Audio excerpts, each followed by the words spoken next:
Hello friends, ಎಲ್ಲ ಹೇಗಿದ್ದೀರಾ? I hope ಚೆನ್ನಾಗಿದ್ದೀರಾ ಅಂದ್ಕೊಳ್ತಾ ಇದ್ದೀನಿ.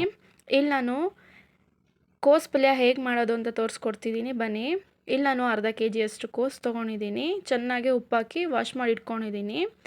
ಇಲ್ಲಿ ಖಾರಕ್ಕೆ ತಕ್ಕಷ್ಟು ಮೆಣಸಿನ್ಕಾಯಿ, ಸ್ವಲ್ಪ ಜೀರಿಗೆ, 2 ಹಿಡಿಯಷ್ಟು ಕಾಯಿ ತುರಿ ಸೇರಿಸ್ಕೊಳ್ತಾ ಇದ್ದೀನಿ. ಇಲ್ಲಿ ಯಾವುದೇ ಕಾರಣಕ್ಕೂ ನೀರು ಹಾಕ್ಕೊಳ್ಳಿಲ್ಲದೆ ಕಾಯಿ ತುರಿನ ತರಿಯಾಗಿ ರುಬ್ಕೊಳ್ಬೇಕು. ಒಂದೇ ಥರ ಕೋಸು ಪಲ್ಯ ತಿಂದು ಬೋರ್ ಆಗಿದ್ರೆ ಈ ಥರ ಕೋಸು ಪಲ್ಯನ ಟ್ರೈ ಮಾಡಿ. ಮಕ್ಕಳೂ ಸಹ ತುಂಬ ಇಷ್ಟಪಟ್ಟು ತಿಂತಾರೆ. ಇಲ್ಲಿ ನಾನು ಒಂದು ಕುಕ್ಕರಿಗೆ ಎಣ್ಣೆ ಸೇರಿಸ್ಕೊಳ್ತಾ ಇದ್ದೀನಿ. ಎಣ್ಣೆ ಚೆನ್ನಾಗಿ ಕಾದ್ಮೇಲೆ ಕರ್ಬೇವಿನ ಸೊಪ್ಪು ಸೇರಿಸ್ಕೊಳ್ತಾ ಇದ್ದೀನಿ. ಇಲ್ಲಿ ನಾನು ಉದ್ದಿನಬೇಳೆ, ಕಡಲೆಬೇಳೆ ಮತ್ತು ಜೀರಿಗೆ ಸೇರಿಸ್ಕೊಂಡು ಚೆನ್ನಾಗಿ ಎಣ್ಣೆಲಿ ರೋಸ್ಟ್ ಮಾಡ್ಕೊಳ್ಳಿ. ರೆಡ್ ಆಗೋವರೆಗೂ ಚೆನ್ನಾಗಿ ರೋಸ್ಟ್ ಮಾಡ್ಕೊಳ್ಳಿ.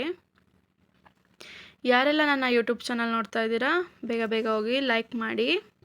ಇಲ್ಲಿ ನಾನು ಒಂದು ಈರುಳ್ಳಿನ ಹೆಚ್ಚಿಟ್ಕೊಂಡಿದ್ದೆ, ಈರುಳ್ಳಿನೂ ಸಹ ಸೇರಿಸ್ಕೊಳ್ತಾ ಇದ್ದೀನಿ. ಬೆಲ್ ಐಕಾನ್ ಮೇಲೆ ಕ್ಲಿಕ್ ಮಾಡಿ ಆಲ್ ನೋಟಿಫಿಕೇಷನ್ಸ್. ನಾನು ಮಾಡುವಂಥ ಎಲ್ಲ ವಿಡಿಯೋಗಳು ನಿಮಗೆ ಬರುತ್ತೆ. ಇಲ್ಲಿ ನಾನು ಒಂದು ಟೊಮೊಟೊ ಸಹ ಹೆಚ್ಚಿಟ್ಕೊಂಡಿದ್ದೆ, ಟೊಮೊಟೊನೂ ಸಹ ಸೇರಿಸ್ಕೊಳ್ತಾ ಇದ್ದೀನಿ. ತುಂಬ ಅಂದರೆ ತುಂಬಾ ಟೇಸ್ಟಿಯಾಗಿರುತ್ತೆ. ಇಲ್ಲಿ ಯಾವುದೇ ಥರ ಖಾರದ ಪುಡಿ ಆಗಲಿ ಧನಿಯಾ ಪುಡಿ ಆಗಲಿ ನಾನು ಯೂಸ್ ಮಾಡಿಲ್ಲ, ಬರೀ ಚಿಲ್ಲಿ ಮಾತ್ರ ಯೂಸ್ ಮಾಡ್ಕೊಂಡಿದ್ದೀನಿ. ನಾನಿಲ್ಲಿ ಕೋಸನ್ನ ಸೇರಿಸ್ಕೊಳ್ತಾ ಇದ್ದೀನಿ. ಕೋಸು ಹಸಿ ಸ್ಮೆಲ್ ಹೋಗೋವರೆಗೂ ಸಹ ಚೆನ್ನಾಗಿ ಎಣ್ಣೆಲಿ ಹುರ್ಕೊಳ್ಬೇಕು. ಚೆನ್ನಾಗಿ ಹುರ್ಕೊಂಡಾದ್ಮೇಲೆ ನಾನು ಒಂದು ವಿಷಲ್ ಕೂಗಿಸ್ಕೊಳ್ತೀನಿ. ಈಗ ಸ್ವಲ್ಪ ಅರಿಶಿನ ಪುಡಿ ಸಹ ಸೇರಿಸ್ಕೊಳ್ತಾ ಇದ್ದೀನಿ.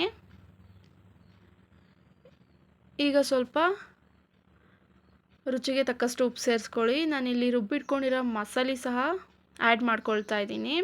ಇದನ್ನು ಸಹ ಸ್ವಲ್ಪ ಸ್ಮೆಲ್ ಹೋಗೋವರೆಗೂ ರೋಸ್ಟ್ ಮಾಡ್ಕೊಳ್ಳಿ. ನೋಡಿ, ಇದಕ್ಕೆ ನೀರು ಸೇರಿಸ್ಬೇಕು ಅಂತ ಏನು ಆಪ್ಷನಲ್ ಇಲ್ಲ, ಬೇಕಾದರೆ ಸೇರಿಸ್ಕೋಬೋದು ನೀರನ್ನ.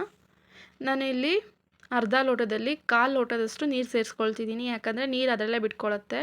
ಈಗ ನಾನು ಒಂದು ವಿಷಲಿಗೆ ಹಾಕ್ಕೊಳ್ತಾ ಇದ್ದೀನಿ. ನೀವು ಸಹ ಮನೇಲಿ ಟ್ರೈ ಮಾಡಿ, ಕಮೆಂಟ್ ಮಾಡಿ ತುಂಬಾ ಟೇಸ್ಟಿಯಾಗಿದೆ ಅಂತ.